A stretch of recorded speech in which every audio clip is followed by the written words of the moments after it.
बहुत समय पहले एक तालाब के नीचे एक गरीब शेरनी अपनी बेटी के साथ रहा करती थी। शेरनी अपनी बेटी का बहुत अच्छे से ख्याल रखती थी। एक दिन शेरनी अपनी बेटी को पढ़ने के लिए बोलती है। यह सुनकर शेरनी की बेटी बहुत गुस्से में आ जाती है और कहती है, मुझे पढ़ना बिल्कुल अच्छा नहीं लगता। मैं पढ़ना नहीं चाहती। मुझे सिर्फ जंगल में घूमना है। नन्ही शेरनी की यह बात सुनकर उसकी माँ शेरनी उसे बहुत डांटती है और उसे पढ़ने के लिए स्कूल भेजती है। स्कूल जाते समय नन्ही शेरनी रास्ते में रुककर कहती है, मेरी माँ मुझे हर रोज जबरदस्ती स्कूल भेज देती है। मैं एक काम करती हूँ, अपनी सारी किताबों को यहाँ जमीन में गाड़ देती हूँ, फिर माँ मुझे स्कूल जाने को नहीं कहेगी। ऐसा कहकर शेरनी की बेटी वहीं तालाब किनारे जमीन में गड्ढा करने लगती है। तभी वहां जमीन में से एक जादुई घड़ा निकलता है। शेरनी की बेटी जैसे ही उस घड़े को छूती है, उस घड़े में से एक शैतानी मैस्टिक वाला कालिया शेर बाहर आता है। हा हा हा हा हा हा हा हा हा, अरे वाह, आखिरकार मैं आज आजाद हो ही गया। उस मैस्टिक वाले कालिया शेर को देखकर शेरनी की बेटी बहुत डर जाती है और वहां से भाग जाती है और तालाब के नीचे अपनी माँ शेरनी के पास आकर उसे सारी बात बताती है। शेरनी कहती है, बेटी, यह तो बहुत ही बुरा हुआ। वह दुष्ट मैचस्टिक वाला शेर, उसे हमारे पूर्वजों ने सालों पहले एक श्राप से उस घड़े में कैद किया था।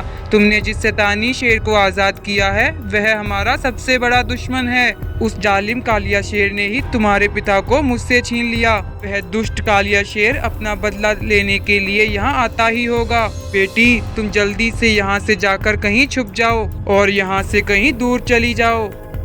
अपनी माँ शेरनी की यह बात सुनकर उसकी बेटी वहां से चली जाती है। तभी इतने में मैस्टिक वाला कालिया शेर वहां आ जाता है और शेरनी पर हमला करके उसे वहीं कैद कर लेता है और कहता है, अरे मूर्ख शेरनी, बता कहाँ है तेरी बेटी? कालिया शेर, मैं तुझे कभी नहीं बताऊंगी मेरी बेटी कहाँ है।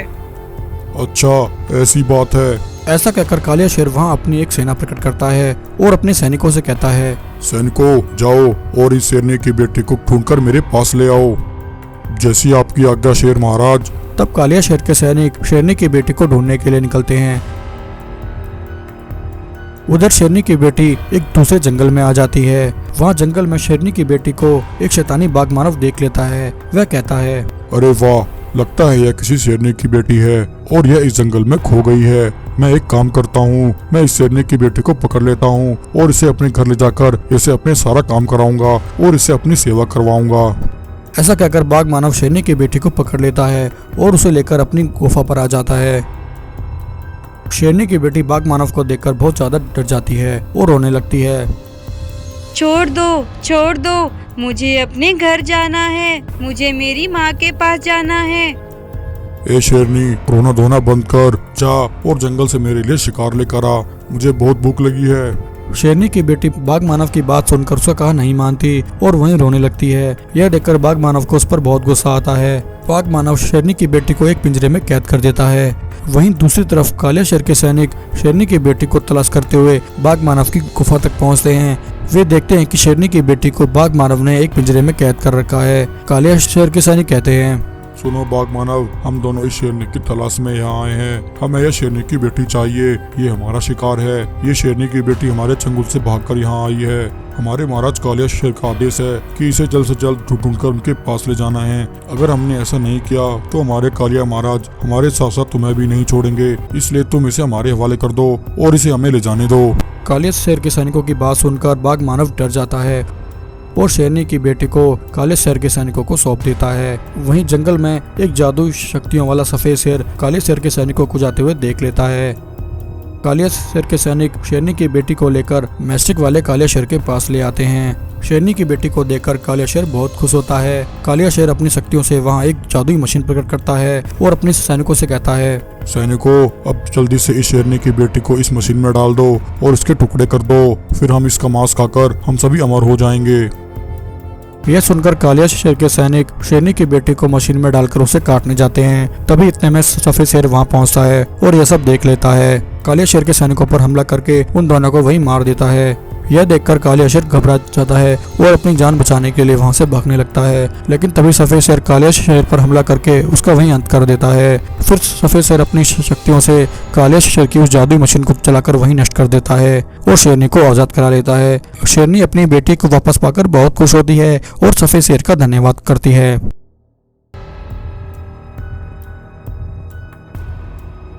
भानवी, तुम अपना और हमारे बच्चे का ख्याल रखना। लेकिन सुनिए जी, आप हमें यहाँ छोड़कर कहाँ जा रहे हैं?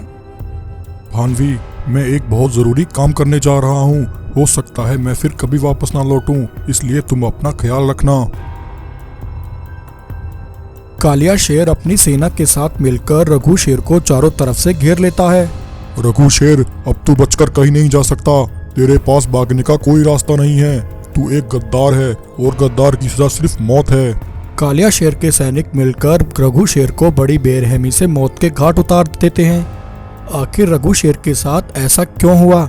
चलिए इस कहानी को शुरू से देखते हैं। दरअसल पिछले 15 वर्षों से रघु शेर सुंदरवन जंगल पर राज कर रहा था और अपने जंगल के जानवरों की सुरक्षा कर रहा था। रघु शेर के परिवार में उसकी पत्नी और एक छोटा बेटा सिम्बा था, जिसने हाल ही में जन्म लिया था। रघु शेर अपने छोटे से परिवार के साथ हंसी खुशी जंगल में आनंद से रह रहा था। रघु शेर के पास एक अनोखी जादुई मणि थी, जिसकी वह पिछले 15 वर्षों से जी जान से उसकी देखभाल कर रहा था। रघु शेर अब तक उस जादुई मणि की शक्तियों से ही जंगल के जानवरों की रक्षा करता आया था और यह बात जंगल के सभी जानवरों को अच्छी तरह पता थी कि उस जादुई मणि के बिना उन सभी का जीवन संकट में आ सकता है। इसलिए सभी जानवर रघु शेर पर आंख बंद करके भरोसा करते थे। लेकिन वहीं रघु शेर के जंगल की सीमा के बाहर एक दुष्ट लालची कालिया शेर रहा करता था। कालिया शेर रघु शेर को अपना सबसे बड़ा दुश्मन समझता था, क्योंकि कालिया शेर उस जादुई मणि को रघु शेर से छीनना चाहता था और उसकी शक्तियां हासिल करके अमर होना चाहता था, जिसके लिए कालिया शेर कई बार उस मणि को चुराने का प्रयास कर चुका था, लेकिन हर बार वह इस काम में असफल रहा था। अब कालिया शेर ने अंदर ही अंदर अपनी एक बड़ी सेना तैयार कर ली थी। एक रात कालिया शेर अपनी सेना लेकर रघु शेर की गुफा पर पहुंचता है। अपने सैनिकों को पीछा खड़ा करके कालिया शेर रघु शेर की गुफा के अंदर जाता है। रघु शेर को अपनी पत्नी और बच्चे के साथ सोता पाकर कालिया शेर मौका मिलते ही उसकी जादुई मणि चुरा लेता है और वहां से भाग जाता है। सुबह जब रघु शेर की आंख खुलती है तो उसे जादुई मणि कहीं नहीं दिखती। अरे यह क्या, मेरी जादुई मणि कहाँ चली गई?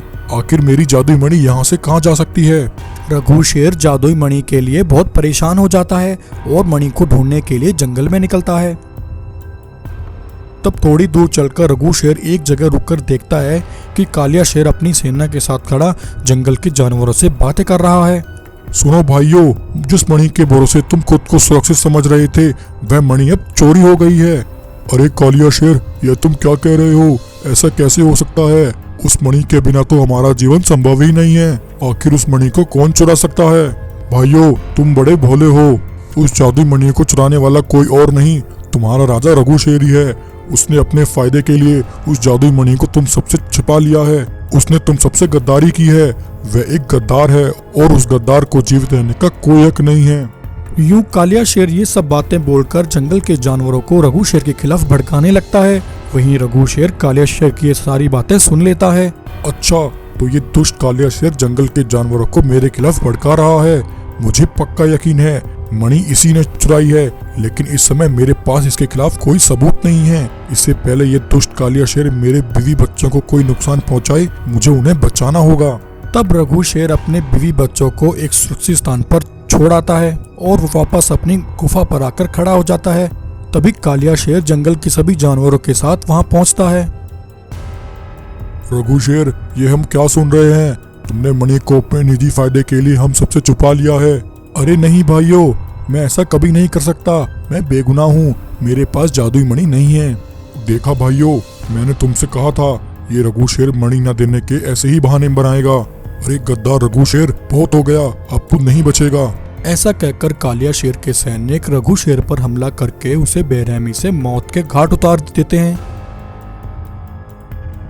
वहीं अब रघु शेर की पत्नी भावना अपने बेटे के साथ रघु शेर का इंतजार कर रही थी, लेकिन अब रघु शेर तो कभी वापस नहीं आने वाला था। वहीं जब भानवी शेरनी को रघु शेर की मौत की खबर मिलती है, भानवी शेरनी यह सुनकर बहुत परेशान हो जाती है। अब भानवी शेरनी अपने बेटे सिम्बा को लेकर एक गुप्त स्थान पर चली जाती है और वहां रहकर उसका पालन पोषण करने लगती है। एक दिन आसमान से एक रंगीन पंखों वाला विशाल चीता उड़ता हुआ भानवी शेरनी के पास पहुंचता है और उसके बेटे सिम्बा से कहता है, सिम्बा बेटे, आज मैं तुम्हें यहाँ एक राज की बात बताने आया हूँ। तुम्हारे पिता रघु शेर बेकसूर थे। उनके माथे पर लगा गद्दारी का कलंक बिल्कुल गलत था। तुम्हारे पिता के साथ उनके सबसे बड़े दुश्मन ने एक चाल चली थी और वह चाल चलने वाला कोई और नहीं, वह कालिया शेर ही था। तब ऐसा कहकर रंगीन चीता अपनी शक्तियों से भानवी शेरनी और सिम्बा शेर को सब दिखाता है कि उस रात कालिया शेर ने धोखे से सिम्बा शेर की जादुई मणि को चुरा लिया था। सिम्बा बेटे, उस दुष्ट कालिया शेर ने तुम्हारे पिता के साथ धोखा किया और उन्हें धोखे से मार डाला। विशाल चीता की यह बातें सुनकर सिम्बा शेर को बहुत दुख होता है। पिताजी, आपके साथ ये सब क्या हो गया? अगर मैं उस समय इतना बड़ा होता तो मैं उस दुष्ट कालिया शेर को ऐसा कभी नहीं करने देता और आज मेरे पिताजी जीवित होते। सिम्बा बेटे, तुम उस समय अपने पिता का बदला नहीं ले पाए थे, लेकिन अब तुम अपने पिता का बदला जरूर लोगे। ये लो, मैं तुम्हें अपनी जादू रंगीन सेना देता हूँ। तुम मेरी सेना लेकर उस दुष्ट काले शेर का अंत कर दो। हाँ चीता, मैं उस दुष्ट काले शेर को नहीं छोड़ूंगा, लेकिन उससे पहले मुझे उस काले शेर का पर्दाफाश करना है। अब एक रात सिम्बा शेर भालू को लेकर कालिया शेर की गुफा पर पहुंचता है और भालू को दिखाता है कि वह जादुई मणि कालिया शेर के पास है। तब सुबह भालू सभी जानवरों को इकट्ठा करता है और उन्हें जादुई मणि के बारे में सारी बातें बताता है। तब सिम्बा शेर अपनी रंगीन चीता की सेना लेकर कालिया शेर के पास पहुंचता है। अरे दुष्ट कालिया शेर, तेरा पर्दाफाश हो चुका है। तूने धोखे से मेरे पिता को मार डाला और उनकी मणि चुरा ली। आज मैं तुझसे उन सबका हिसाब चुकता करूंगा। सिम्बा के साथ रंगीन चीतों की विशाल सेना को देखकर कालिया शेर घबरा जाता है। सिम्बा शेर और रंगीन चीते मिलकर कालिया शेर की सेना पर हमला करते हैं और वे सभी मिलकर कालिया शेर और उसकी सेना का अंत कर देते हैं।